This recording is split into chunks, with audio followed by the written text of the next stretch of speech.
Who ever knew in our life, in our time, that Scott McTOMINAY could put on such a show to save Manchester United from a result that could have probably got the boss Eric Ten Hag sacked? Well, Scott McTOMINAY proving to be super Scott. He does things we've seen him do for Scotland, but I've never given him the opportunity to do for Manchester United. When we do, he comes off the bench to show how technical he can be, but also prove to us that it is not by mistake that he is the co-joint top scorer in the Euro 2024 qualifiers, together with Romelu Lukaku and Rasmus Højlund. These are two strikers, all on 6 goals. Scott McTominay has 6. You know why? And we spoke about it here. McTominay plays better in more advanced positions. When he's not playing as a defensive midfielder, give him a freer role to go forward, he will do better. That is why he has been scoring these goals for Scotland. He does it for United. Now, here we wait to see what Eric Ten Hag is going to do next, because a player doesn't put on such a performance and you take him back because you want to create space for your captain, Bruno Fernandes, who is quite ineffective, and Mason Mount. So for me, it is clear. We know now who should be playing more often in that probably number 10 or advanced. I don't know, he's the coach. He should find a way of creating a formation that does not make Scott McTominay focus more on tracking back, but rather going forward. The skill with which he control those balls. No, those are spaces that Mason Mount will be found in. But the skill with which McTominay, controlled that ball for the first goal, and then the quick kick, and the concentration and focus and reaction to see the space and score the goal. Martial had almost a similar opportunity, even a better one. He's a striker. He failed to execute it. The technique in that header, that second goal, the winning goal, guys, think about that. That's a player who is good. It's not by mistake that Scott McTominay is scoring goals for Scotland. And wow, what a time, guys. Amazing stuff there from Scott. He deserves his flowers. He deserves his flowers. But not only him, guys.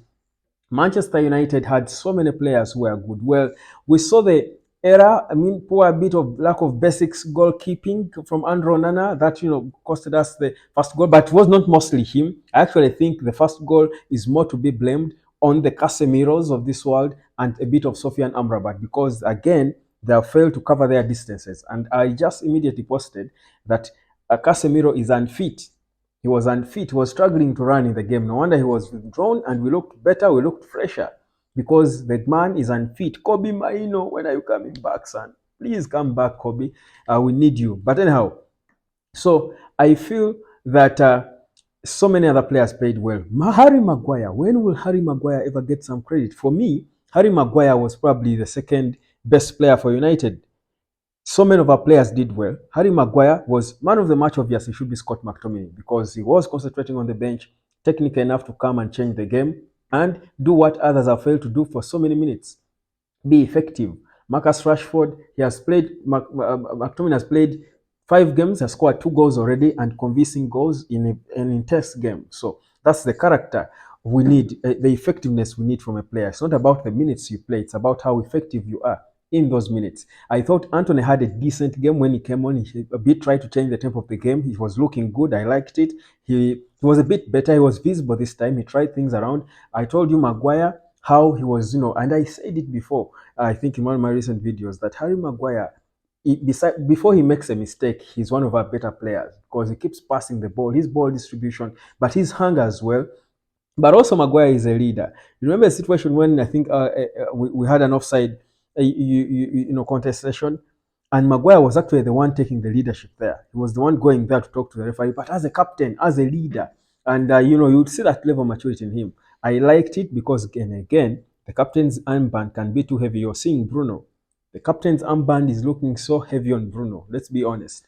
It's looking so heavy on him. And these were my fears. I spoke about this, guys, if you go back in my old videos. But anyhow, so Maguire played a good game. He headed that ball with a lot of good technique and power that found, of course, located Scott McTominay for the winning goal. Give him credit. But it's not only that. He was charging forward, passing, good long-range passing. He was organizing the backline. I thought he deserves to be given some credit.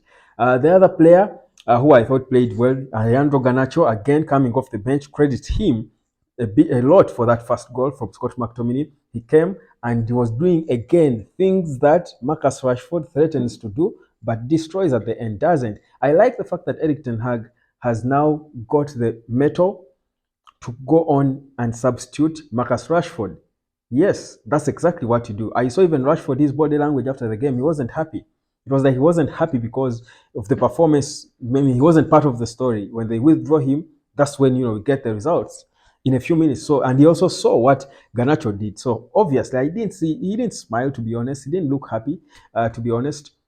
Rasmus Højlund is such a beast. He was again consistently the one player who was trying to do something, create things, come back, be involved in play. His hold up play being so good, dilly dallying, not trying to nutmeg, stepping over, trying to look for the goal. I thought he was so animated, and you love to see it from a Manchester United striker. You love to see them animated. I love watching every second of Rasmus Højlund. That even when he doesn't score a goal, he leaves me a bit satisfied. And I know that should sound strange. Of course, I won't be saying that if he doesn't score for 4, 3 or 2, next consecutive games, which I don't think is going to happen. But the way he keeps playing, you see a boy who is good, who knows how to play football, who is enjoying himself, who is confident, who is hungry. I just love everything about Rasmus Højlund. I just pray it works out for him at Manchester United. He has brought a new vibe to the whole team, a new tempo, a new flair, a new expectation, a new hope. You love to see it and you love to feel it. It's been long since we had a player give us that. I think Casemiro tried to give us that when he came in. Bruno Fernandes, for a bit of time when we were struggling, tried to give us a bit of that. To be honest, when Zlatan Ibrahimovic was at Manchester United, whenever I was on the pitch, for me, I looked forward to watching a Manchester United game. Now, today, Rasmus Højlund is the reason I look forward to watching a Manchester United game. And then I eventually end up, of course, enjoying a lot of other things. So I thought we were good, guys. Let me even rate these players, and it's going to be so difficult. Yes, the fight, it brought back the Fergie time, and you see that is why we love Manchester United. The adrenaline, because the beauty is Manchester United. Even in some games we've lost, there are moments we felt that a goal is about to come. A goal is about to come, and that's why I give Erik Ten Hag the slow progress credit for the progress in how we play. That whereas we have spaces, the issues we have is to create a lot of spaces in the middle of the park. We look disorganized, the beat players running into each other all over the place as if clueless. But when we have it together, it looks exciting a bit and it inspires hope that a goal is coming. But because of the ineffectiveness of players many a time, and I understand at times when it has certain things, we fail. The same thing, we concede goals because of, again, either unfit players, or players losing their shape. And you don't want to, players have got to take some bit of responsibility. But as altogether, this for me was an exciting game. Yes, it brought back the Fergie time, what United was known for, the adrenaline, and even Sir Alex Ferguson in his comments, of course, has kept talking about how he thought football fans should live excited. Think about how you feel out there, a United supporter, how you felt when Scott McTOMINAY scored that goal in the last minute of the game.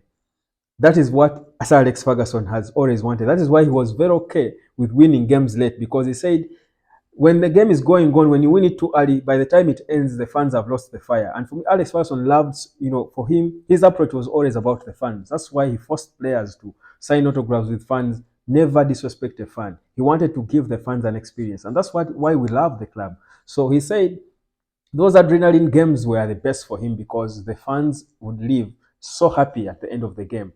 If you win it so early, then the happiness will stop somewhere and then you just start enjoying the game and you go satisfied you won, but the adrenaline is not burning in you.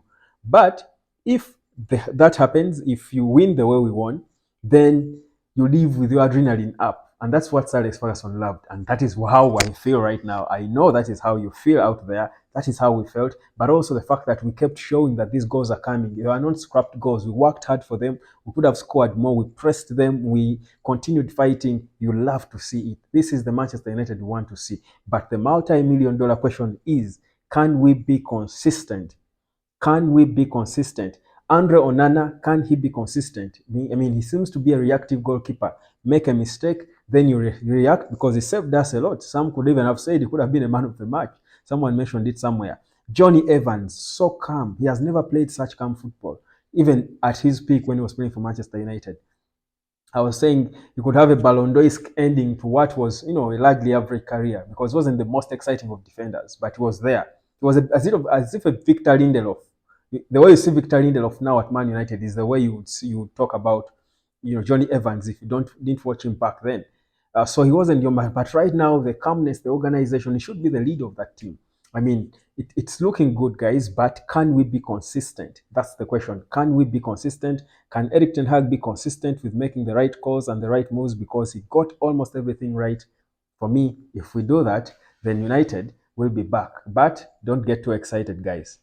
Man of the match, of course, Scott McTominay. I'll give him a 9.5 out of 10 because everything he touched was gold. Two, Johnny Evans and Harry Maguire. Actually, Harry Maguire ahead of Evans. Yeah, those were for me my best players. Tell me yours in the comment section.